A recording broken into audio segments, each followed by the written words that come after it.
नमस्कार। हम पढ़ रहे हैं पुस्तक रामकृष्ण परमहंस और में डॉक्टर रीता सिंह द्वारा लिखित। डॉक्टर रीता सिंह ने ये पुस्तक अपने जीवन के बचपन से लेकर अब तक के अनुभवों के आधार पर लिखी है। पुराने क्रम से आगे बढ़ते हैं। एक दिन इस खेल में नया मोड़ आया। सब ठीक चल रहा था।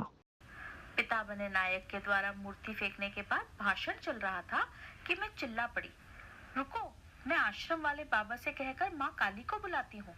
वह जीभ निकालकर सभी को खा जाएगी। फिर मैंने जीभ निकल गया। आंखें मेरी फैल गई। सभी मेरे स्वरूप और चिल्लाहट पर हड़बड़ा गए। यह कहानी में नया मोड़ था। तुरंत ही सभी सामान्य हो गए और चिढ़ाने लगे, माँ काली आई, भागो।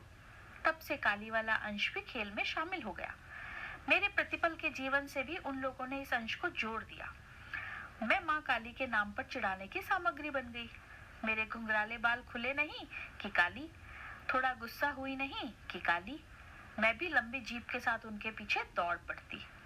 प्रायः शनिवार को मैं आश्रम जाती थी।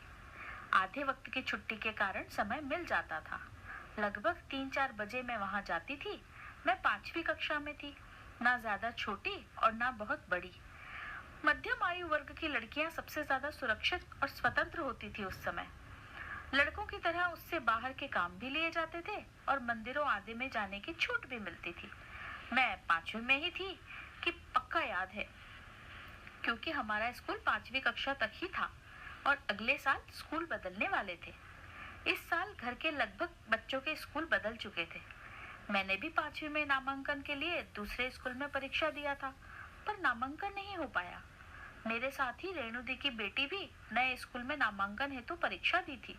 उसका नामांकन वहां हो गया।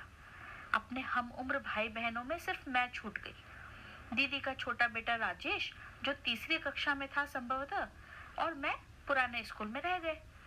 स्कूल में परिवार के ही इतने बच्चे थे कि दूसरे बच्चों से बहुत प्रगाढ़ मित्रता कभी हुई ही नहीं। दीदी की दृष्टि भी हम लोगों पर रहती थी, इसलिए भी हम अपने में ही रहते थे। खेल के सभी साथी थे।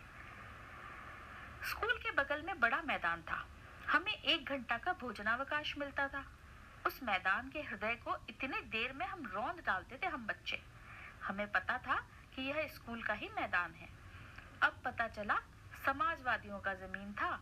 जो भी हो, मैं स्कूल में अकेली हो गई, क्योंकि खेल के साथी से मन की बात नहीं की जा सकती थी। दूसरे बालमन को यह बात सालती भी थी कि सभी नामांकन की परीक्षा में पास कर गए और मैं क्यों नहीं कर पाई।